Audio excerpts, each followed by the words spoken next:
7중 심판 시리즈에 대해서 우리가 살펴보고 있습니다. 7인, 7나팔, 7대접.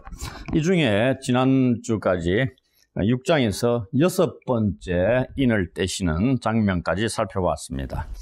그렇다면 일반적으로 생각할 때 이어서 이제 7째 인을 떼시는 어린 양이 7째 인을 떼시는 장면이 나와야 하는데 7장 우리가 읽은 이 7장 본문에는 6장의 연속적인 내용이 아니라 이 소아시아 이 7장에서는 전혀 다른 내용이 언급되고 있습니다.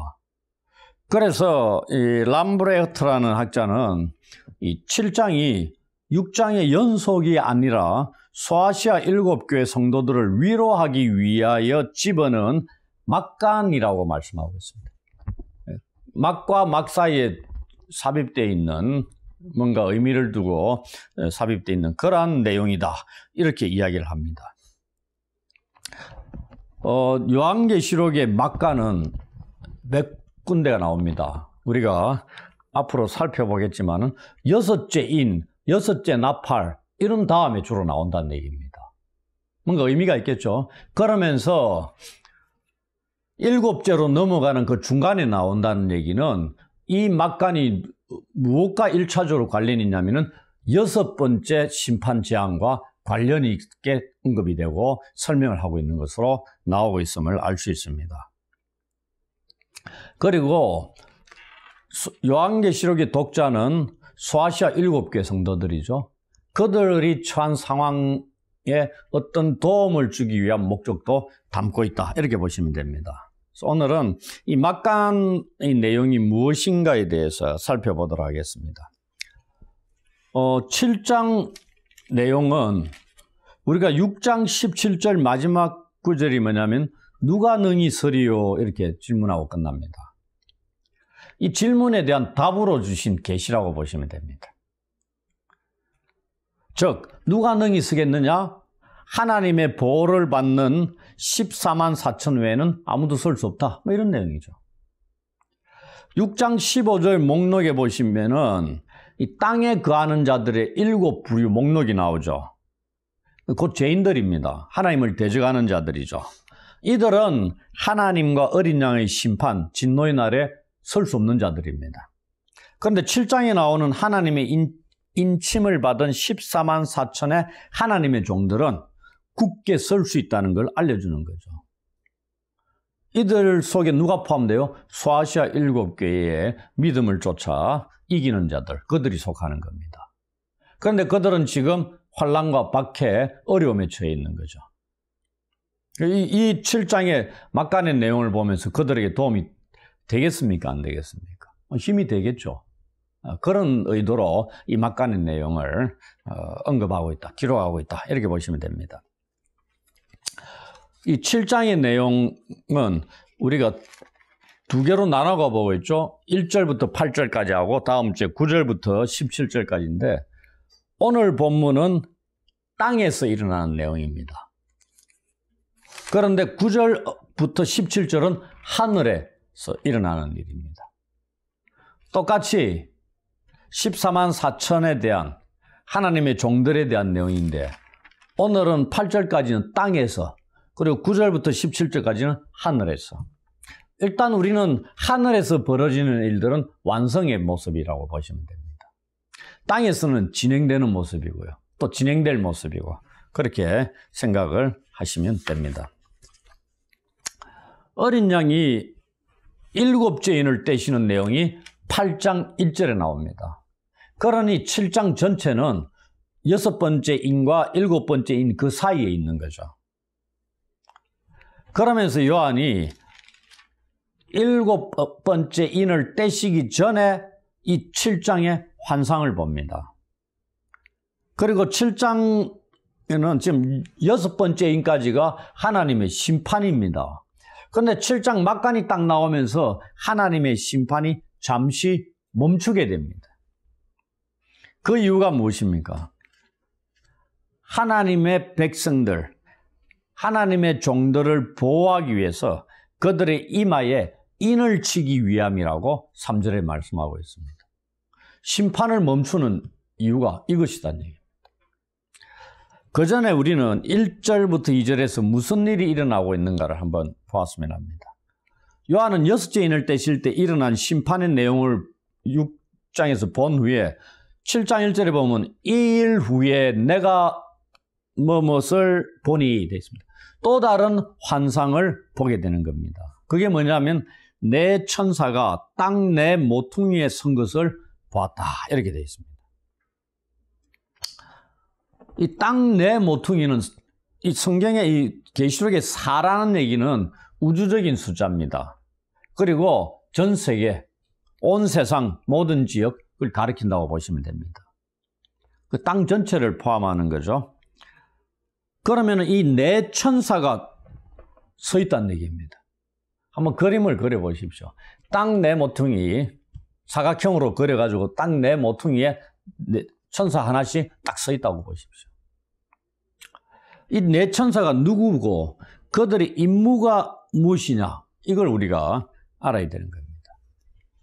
2절을 통해 알 수 있는 것은 일단 이 네 천사는 땅과 바다를 해롭게 할 권세를 받은 자들입니다. 누구로부터? 하나님으로부터. 해롭게 한다는 게 뭐죠? 심판의 대행자 역할을 하는 거다는 얘기입니다. 그리고 이들에 대해서 9장 14절에 보시면은 큰 강 유브라데에 결박한 네 천사에 대한 언급이 있습니다. 이제 그때가 다시 살펴보겠지만은 그들은 그 년 월 일시에 이르러 사람 3분의 1을 죽이기로 준비된 자들이다. 뭐 이렇게 되어 있습니다. 결박하신 분이 뭐 하나님이실 수 있겠죠. 뭐 그 9장에 가서 살펴보겠지만은 한마디로 이 네 천사는 하나님과 어린 양의 심판을 수행하는 자들이다. 이 정도는 우리가 알 수가 있습니다. 그런데 이 네 천사가 사방의 바람을 붙잡고 있습니다. 여기도 사방의 바람을 붙잡고 있는데 이 바람은 성경에서 악에 대한 하나님의 심판의 도구로 종종 쓰이고 있습니다. 그리고 좋은 도구로도 쓰이는 거 있습니다. 우리가 잘 아는 출애굽 당시에 이스라엘 백성이 광야를 통과할 때 고기를 먹고 싶다 이럴 때 어떻게 해요? 메뚜기 떼를 보냅니다. 그때 사용하신 게 이게 이 바람입니다. 그리고 출애굽 시키실 때 이집트를 징벌할 때 10가지 재앙을 내리셨잖아요. 그 중에 하나가 메뚜기 떼를 징벌 재앙으로 하나로 사용하십니다. 그때도 바람을 불어서 사용하십니다. 그리고 이집트 땅에서 몰아낼 때도 이 바람을 통해서 홍해에 몰아 집어넣어가지고 죽게 합니다. 이때 쓰신 게 바람입니다. 그 다음에 이 홍해를 건널 때도 밤새도록 바람이 불게 했습니다. 그래가지고 이 홍해 바다가 갈라지게 하신 그때 사용하신 것도 바람입니다. 하나님께서 사용하신 도구로 이렇게 언급이 되고 있습니다. 그러면서 지금 네 천사가 땅 모퉁이에 서서 온 세상에 임할 하나님과 어린 양의 심판의 도구인 이 바람을 붙잡고 있다 이래 되죠. 서서 붙잡고 있다. 이 분사로 쓰인 단어들입니다. 서서 붙잡고 있다. 이게 뭐냐면 지속적인 행동을 강조하는 단어입니다. 곧 이 네 천사들은 굳게 서서 하나님이 정하신 때가 이를 때까지 이 파괴적인 목적을 수행하지 못하도록 이 바람을 계속 붙잡고 있다는 얘기입니다. 이들이 이 네 천사가 안 붙잡으면은 그대로 그냥 심판이 시행되는데 하나님의 심판의 때, 하나님의 명령이 떨어질 때까지 계속적으로 붙잡고 있다는 얘기입니다. 그 말은 바람이 심판의 도구로 쓰이고 있다고 그러잖아요. 그럼 심판을 붙잡아 두고 있다는 것입니다. 이들이 지금 네 천사가 왜 바람을 붙잡고 심판이 저지되고 있느냐? 그 이유가 2절, 3절에 나옵니다. 요한이 또 다른 환상을 본다고 되어 있죠. 이번에는 네 천사가 아니고 다른 천사가 등장합니다. 성경에 천사들이 제법 등장하죠. 이 다른 천사가 등장하는데 이 천사가 누군지는 몰라요. 이 천사의 정체에 대해서 너무 깊게 들어갈 필요는 없습니다. 성경에서 정체를 언급하지 않으면 우리는 그냥 그대로 넘어가면 됩니다. 이 다른 천사, 이 천사는 살아계신 하나님의 인을 가지고 해돋는 데로부터 올라와서 땅과 바다를 해롭게 할 권세를 받은 네 천사를 향하여 큰 소리로 외쳐 말하고 있습니다. 그 내용이 뭐냐면 3절을 보십시오.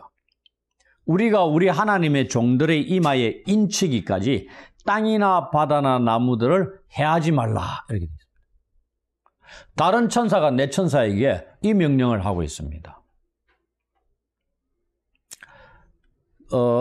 해돋는 데라는 건 어디겠어요? 동쪽이죠. 동쪽에서 올라온 이 다른 천사의 임무가 무엇이냐? 오늘 이 구절 살아계신 하나님 이렇게 나오죠. 우리가 살아계신 하나님 뭐 찬양도 있고 이런데 이 살아계신 하나님이 구약 성경과 신약 성경에 여러 번 등장합니다. 그런데 이 살아계신 하나님의 이름으로 등장하는 이 그 구절을 사용하는 문맥들을 보면은 무슨 의미냐면은 그 구약 같은 데 보면은 하나님 살아계시다 그러죠. 그럼 무엇과 대조를 시키고 있냐면 우상과 대조를 시킵니다. 그럼 우상은 어떻다? 죽었다. 그 죽은 우상과 살아있는 하나님을 대조하기 위해 쓰이기도 합니다. 그래서 살아계신 하나님. 그러면 그 문맥들 보면 뭐가 나온다고요? 우상이 나오고 우상은 죽어있다. 이렇게 얘기합니다. 또 다른 거는 자기 백성들을 위한 하나님의 활동을 강조하기 위해서 쓰이고 있습니다. 뭔가 액션을 취하신다. 오늘 본문도 그렇죠.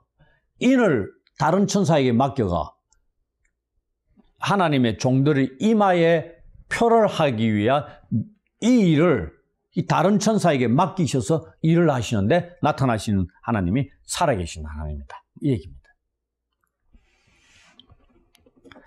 그러면서 이 땅이나 바다나 나무들, 이 땅이나 바다, 이 땅이나 바다가 이 심판의 대상이죠, 지금. 네 천사가 바람을 통해서 이 땅이나 바다는 뒤에 또 이어질 이 나팔과 대접 심판에서도 나타나고 있습니다. 그 심판이 여기에 땅과 바다의 심판을 행하고 있습니다. 그런 것들을 보십니다. 그래서 이 땅, 바다, 나무를 언급하는 이 세 범주는 하나님의 피조 세계, 피조물을 가리키는 것으로 쓰이고 있습니다. 그러면서 마지막 때 또 하나님의 심판의 대상들입니다. 그걸 보시면 되겠고. 그러면서 인친다 돼 있죠. 무슨 표를 하는 겁니다. 스프라기조라고 그러는데 이게 뭐냐면은 그 성경에서는 이게 세 가지 정도의 의미를 지니면서 쓰이고 있습니다. 첫 번째는 인을 딱 치면은 우리가 그러죠. 우리가 무슨 포장을 한다든지 박스에 인을 딱 표시를 하면은 허락을 받은 자 외에는 개봉을 할 수 없는 뭐 그런 것들입니다. 그 내용물을 어떻게 하기 위해서요? 보호하는 목적이죠. 그래서 변형시키든지 누군가가 만지기 못하게끔 하기 위해서 인을 표시합니다. 그게 첫 번째. 그 예수님 무덤에 장사 지내고 났는데 그 무덤가에 뭡니까? 봉인을 한 거죠. 그리고 군사들도 지키는. 아무도 못 들어간다 이 말입니다. 뭐 그런 표시. 두 번째는 이 인을 표시했다는 것은 소유권의 의미입니다. 왜냐하면 이 고대 세계에서는 노예의 이마에다가 인을 쳤습니다. 표시를 했습니다. 그 말은 뭐냐면 그 인의 주인의 소유물이라는 것입니다. 그 다음 세 번째는 이 인을 치는 것은 이게 진짜다 이 얘기입니다. 짝퉁, 가짜가 아니고 표시를 하는 것은 이게 진짜라는 얘기입니다.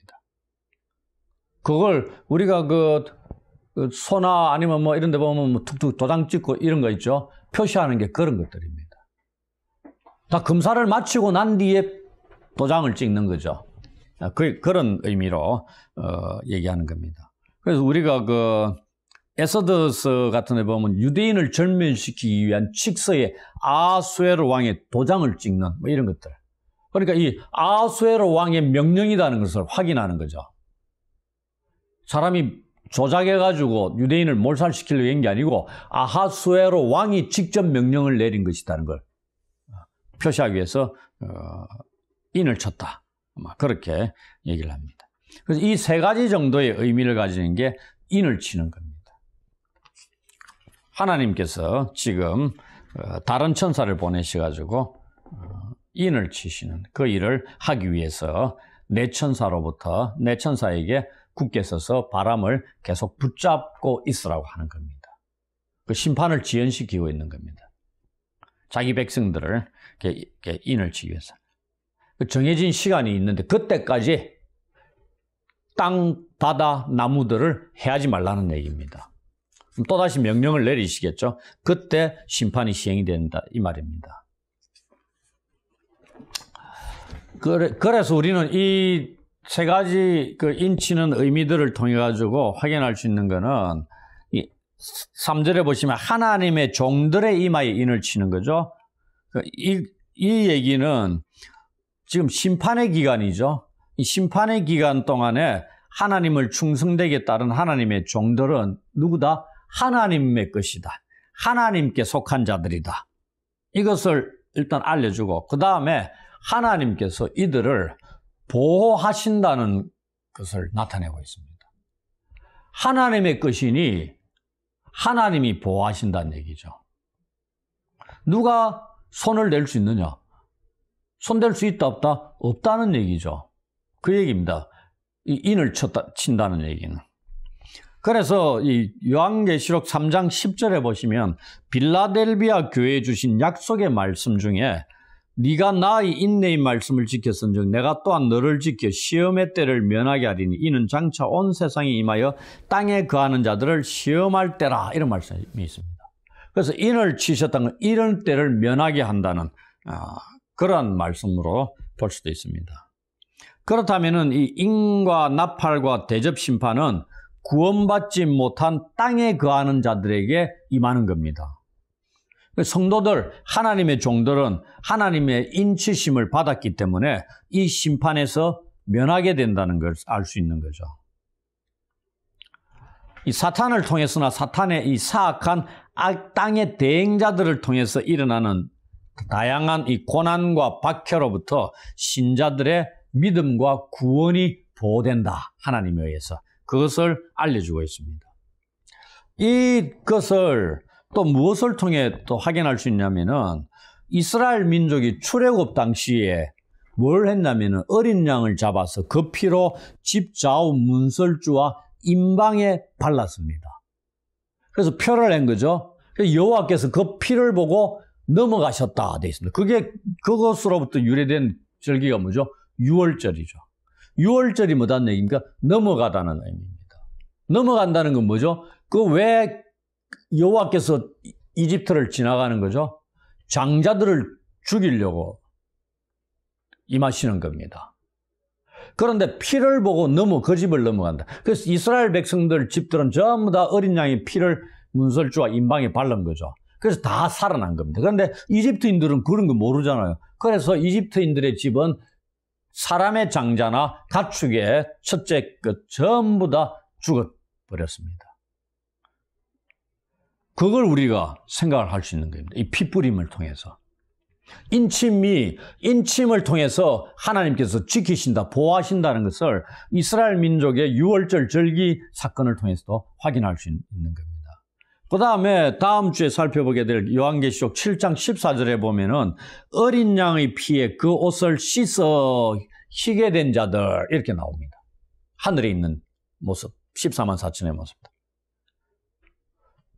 어린 양이 피에 씻음 받은 자들이다 이 얘기입니다. 그래서 인침을 받는다는 것은 어린 양 대신 예수님의 피뿌림을 받는 것과 같은 의미일 수 있는 거죠. 그래서 예수님의 피뿌림을 입은 자들이 누구죠? 구원받은 자들이죠. 하나님의 백성들이죠. 그들은 하나님의 심판을 면하게 되는 거죠. 하나님이 심판의 대상입니까? 아니죠. 그러나 이마에 인침을 받은 이 하나님의 종들, 성도들은 하나님의 심판에 대해서는 면하게 됩니다. 그러나 땅에 거하는 자들로부터의 박해는 면하지 못합니다. 성경에 나와 있습니다. 마가복음 10장 29절 30절에 보면은 땅에서 형제, 아버지, 어머니 다 버린 자들이 이 100배나 받는데 마가복음이 뭐라? 박해를 겸하여 받는다. 이렇게 구절이 있습니다. 그리고 로마서 8장 17절 같은 데도 보시면은 자녀이면 또한 상속자 곧 하나님의 상속자요 그리스도와 함께한 상속자니 우리가 그와 함께 영광을 받기 위하여 고난도 함께 받아야 할 것이니라. 이렇게 되어 있습니다. 영광에 이르기 위해 예수님께서 그렇게 하셨죠. 영광의 자리에 이르기 위해서 고난의 자리를 통과하신 겁니다. 그럼 예수님을 따르는 제자들도 동일하게 영광의 자리에 이르기 위해서 고난을 받을 수 있다. 고난을 통과해야 된다. 그게 누구로부터? 땅에 거하는 악한 자들, 하나님을 대적하는 자들로부터 임하는 것이다. 그렇게 보는 거죠. 그래서 하나님의 심판은 면하는데 땅에 있는 자들로부터의 고난과 박해는 면할 수 없다. 그러다 보니 그들에 의해서 죽임을 당할 수도 있다. 이 얘기입니다. 성도들이 이 심판의 기간에 하나님의 보호, 그래서 믿음을 지킬 수 있고 영혼의 구원을 이룰 수 있는, 얻을 수 있는 자리에는 이르는데 하나님의 보호 아래.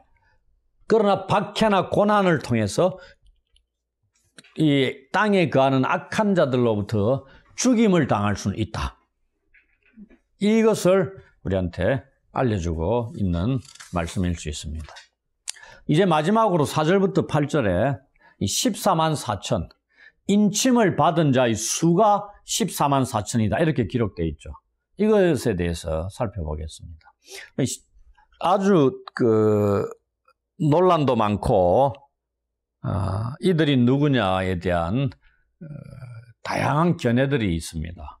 근데 14만 4천을 먼저 12 곱하기 12 곱하기 1000으로 이루어진 수라는 걸 기억하셔야 됩니다.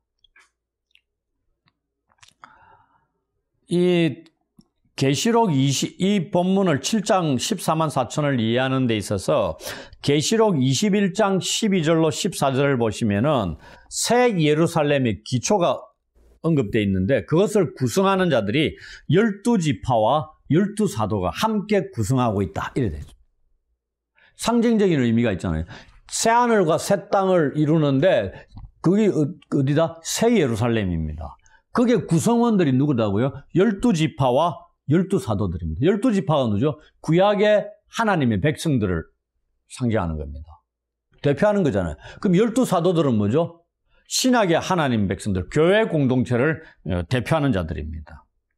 그래서 12, 구약의 12지파, 그리고 12, 신약의 12사도, 이걸 곱하면 어떻게 된다? 144가 되는 거죠. 그리고 여기에 1000, 완전수, 1000을 곱하면은 이 전체가 완전성을 띠는 개념이 된다. 이 얘기입니다. 그리고 14만 4천은 7장과 14장에 나옵니다.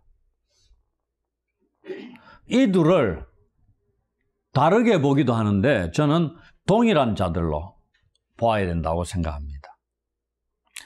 과연 이들이 누구를 가리키느냐? 견해들은 너무나 다양합니다. 좁게는 6장에 나오는 순교자 집단으로 보기도 합니다. 두 번째는 마지막 때 환란에서 살아남은 성도들, 종말의 환란으로부터 살아남는, 보호받는 마지막 세대의 성도들로 보기도 합니다. 그 다음에 예수님의 재림을 보고 회심하도록 되어 있는, 그러니까 지금은 제대로 회심하지 않는, 그러한 현재는 회심하지 않은 유대인들, 남은 자들을 가리킨다. 이렇게 보기도 합니다. 그 다음에 문자적인 이스라엘로 보기도 하고요. 그 다음에 이 문자적인 이스라엘로 보는 견해가 두 가지가 있습니다. 하나는 역사가 끝날 시점에 있을 혹독한 환란기에 사는 문자적인 이스라엘을 가리키기도 하고, 또 하나는 첫 세기, 1세기 예루살렘 제2성전이 취역을 당한 시기에 살았던 그 문자적 이스라엘을 가리키기도 한다. 이렇게 얘기합니다. 또 다르게는 영적인 전투를 위해 준비된 종말의 하나님의 군대 구성원들을 가리킨다. 이렇게 보기도 합니다. 이러한 다양한 견해들이 있습니다. 그런데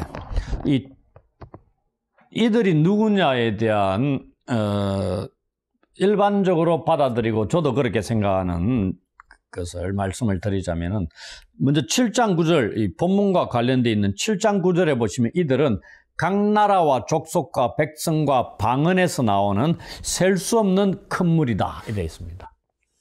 우리가 각 나라, 족속, 백성, 방언은 여러 군데서 나온다 그랬죠. 이 전 세계에서 나오는 셀 수 없는 큰 무리다. 그러니 14만 4천, 우리 신천지처럼 딱 14만 4천, 각 지파마다 1만 2천 명씩가 14만 4천, 요 숫자가 딱 세팅되어 있는 게 아니다 이 말입니다. 상징적인 의미가 있는, 여기 보면 셀 수 없는 큰 무리. 14만 4천을 못 살립니까? 살릴 수 있죠. 우리가 사는 시민도 30만이 넘는데, 그러니 셀 수 없는 큰 무리라는 것이 14만 4천이라고 숫자에 딱 문자적으로 보는 게 아니다 이 말입니다. 그리고 14장 1절부터 4절에 보시면 땅에서 속량함을 받은 자들이다. 구원받은 자들이다 이 말이에요. 땅에서. 그리고 사람 가운데서 속량함을 받아 처음 익은 열매로 하나님과 어린 양에게 속한 자들이다. 속한 자들이 딱 14만 4천만 있겠습니까? 1세기부터 그 구약의 이스라엘 백성들 속에서 하나님께 속한 자들. 그러면은 지금까지의 수천 년 동안 14만, 아직도 예수님 안 오셨으니까 아직도 남아있는 오는 세대 속에서도 포함될 자, 그러면은 지금까지 14만 4천만 갖고 되겠습니까? 숫자가. 순교당한 자들의 수만도 14만 4천이 넘을 텐데, 그러니 문자적인 숫자로 우리가 생각해서는 안 된다 이 말입니다. 그러니 구약의 12지파, 신약의 12사도 전체를 아우르는 모든 세대의 하나님의 백성들, 구원받은 자들, 그러면은 이들은 구약과 신약 시대 전체 걸쳐서 모든 시대의 지상의 하나님의 백성들, 혹은 오늘날 같으면은 전체 교회를 상징하는 것으로 생각할 수 있다 이 말입니다. 우리는 교회가 이스라엘을 대체했다고 생각을 하거든요. 우리가 그거는 바울서신 같은 데 보셔도 됩니다. 그리고 예수님께서 오셔가 광야에서 40일 동안 시험 받으신 것도 광야 40년 동안 육적인 이스라엘이 실패한 것을 하나님께서 이스라엘을 대표하는 자로 오셔가지고 하나님의 시험을 통과하시고 이기신 분으로 나타나, 참 이스라엘로 드러나신 그런 사건으로 보기도 하거든요. 그분이 부르셔서 세우신 하나님 나라의 새로운 백성들, 그게 이제는 이스라엘, 문자적인 이스라엘 유대인 백성이 아니라 새로운 영적인, 유대인이든 이방인이든 종이나 자유자나 남자나 여자나 모두 다가 하나 되는 새로운 인류, 하나님 공동체, 교회 공동체를 가리키는 거다. 그겁니다. 새로운 인류를 만드신 거다는 얘기입니다. 예수님께서. 하나님과 인간과의 막힌 담을 허시고, 그게 아마 에베소서에 나오는 거예요. 새로운 인류를 막 창조하셨다는 얘기입니다. 그 인류들이 살아가는 자들이 하나님의 나라다. 이 얘기입니다. 그래서 이들을 어느 한 시대에 특정한 자들을 가리키는 것은 아니다고 생각을 하는 거죠. 그리고 우리가 그 요한계시록 곳곳에서 보면, 특히 요한계시록 21장, 22장 이런 데 보면 새 예루살렘에 대한 묘사가 나온다고 그랬죠. 거기에 이 교회 공동체가 참 이스라엘로 나타나고 있다는 얘기입니다. 그 외에 신약 성경의 이 다른 곳에서도 유대인과 이방인으로 구성된 민족이 민족의 구별이나 남녀 성의 구별 다 허물어지고 그리스도 안에서 하나 되는 교회 공동체의 모습. 그것이 이스라엘, 실패한 이스라엘의 회복에 관한 예언의 성취로 간주하고 있는 구절들도 곳곳에 나옵니다. 로마서 9장 24절로 26절, 10장 12절로 13절 이런 등등에 보시면. 그리고 이 외에도 이 14만 4천을 모든 성도들, 전체 교회를 상징하는 것으로 들 수 있는 이 근거들이 요한계시록에 많이 나옵니다. 가장 중요한 것을 들자면은 하나님의 심판으로부터 보호를 받는 사람들은 아무런 조건 없이 단순히 오늘 본문에도 나오죠. 종들로 표시하고 있습니다. 이 종들로 표시하고 있는 요한계시록에 이 종들은 누구로 나오냐면은 모든 신자들을 가리킵니다. 그리고 정인들을 나타내는 겁니다. 두 번째, 그들의 이마에 하나님의 인을 친다는 것은 그들을 모든 신자들과 관련시키고 있습니다. 요한계시록 3장 12절, 22장 4절 이런 데 보시면요. 동시에 그들을, 왜냐하면 인을 친다는 게 왜 모든이라는 게 나타나냐면은, 그들을 따르는 이 짐승들에게 표를 주는데, 그것도 모든 자들을 가리키는 겁니다. 모든 자들을. 그래서 하나님의 인을 치는 모든 자들에게 하나님의 인을 치가 하나님의 것이고 구원에 이르게 한다는 보호하신다는 자들이 일부 한 계층이 아니고요. 모든 자들을 가리키는 겁니다. 그러면 신구약 통틀어 하나님의 백성들을 가리키는 것이죠. 그런 겁니다. 그 다음에 14만 4천은 문자적인 이스라엘에 대한 묘사와는 일치 안 합니다. 그리고 요한 당시에 AD 90년 중반기에 이미 대부분의 지파들이 다 사라졌습니다. 없어졌어요, 그 당시에. 그리고 많은 유대인들이 그 사라진 지파들이 회복될 것으로 기대하고 있었지만은 그 지파들로부터 대부분의 유대 민족들이 계통을 이어가지고 다시 재구성될 것은 불가능했다는 얘기입니다. 또 더 중요한 거는 그 지파들 중에 하나를 잃어버렸는데 이 지파는 자신이 기업을 받을 것으로 예상을 하고 있었는데 잃어버린 겁니다. 그 지파가 단입니다. 오늘 본문의 리스트에 단이 안 나오죠. 이거 어떻게 설명하겠습니까? 문자적인 이스라엘, 유대인으로 보면. 그리고 요한계시록은 모든 신자들, 성도들, 교회 공동체가 유대성을 띠고 있다는 것도 알려주고 있습니다.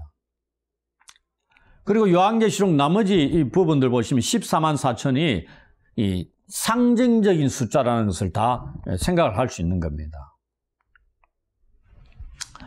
그러면서 이 나열되고 있는 이 정도를 가지고 14만 4천은 한 세대의 특징적인 대상이 아니고 그 다음에 문자적인 의미도 아니고 그리고 숫자도 문자적으로 14만 4천 신천지처럼 그렇게 생각해서도 안 된다. 상징적인 의미인데 12 곱하기 12 곱하기 1000으로 이루어진 완전성을 띠는, 그래서 구약과 신약을 전체를 아우르는 하나님의 백성들.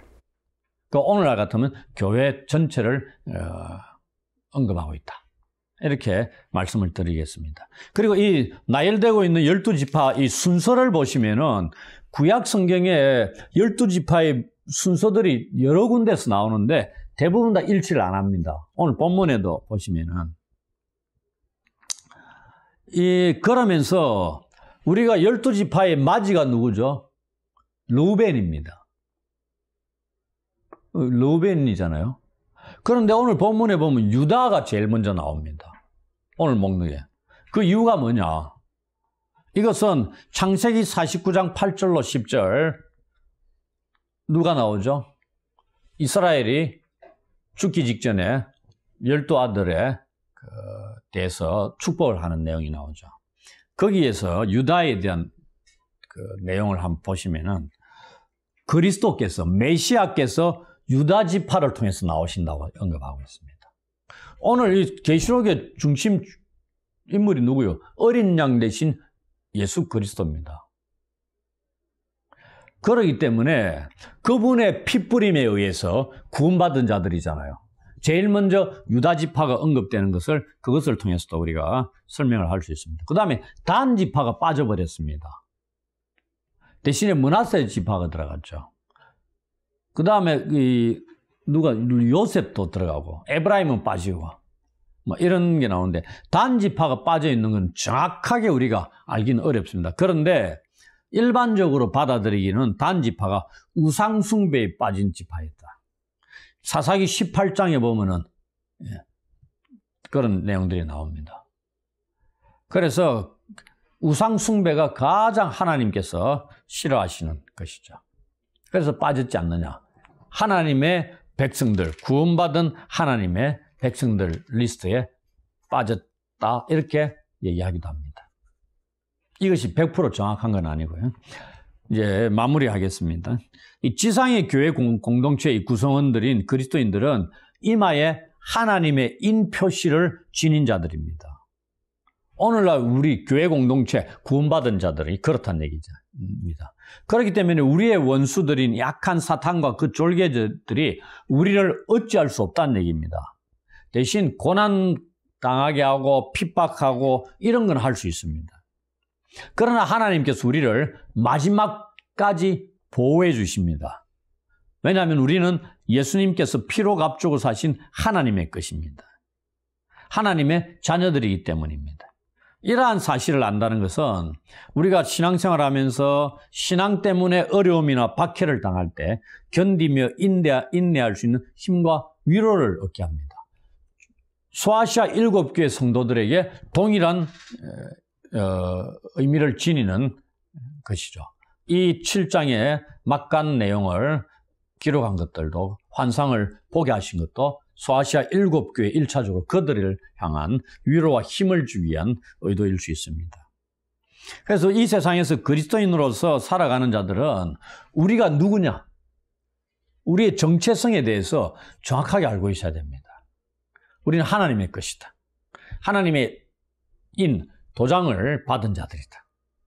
그리고 하나님께서는 우리를 어떻게 보호하시고 지키시는가를 바르게 알아야 됩니다. 이 사실을 제대로 알지 못하면은 우리가 고난받고 박해에 처해 있을 때 믿음을 잃을 수도 있다는 겁니다. 엄청나게 중요한 사실이죠. 그래서 이 말씀들을 듣고 그 말씀을 깨닫고 지켜 행하며 열매를 맺어야 할 필요성이 있다는 것. 그것은 우리가 씨 뿌리는 자를 통해서도 확인할 수 있게 되는 겁니다. 그래서 오늘은 14만 4천에 대해서 이들의 정체, 이들이 누구인가에 대한 말씀들, 그러면서 하나님의 보호하시는 그러한 내용들에 대해서 살펴보았습니다.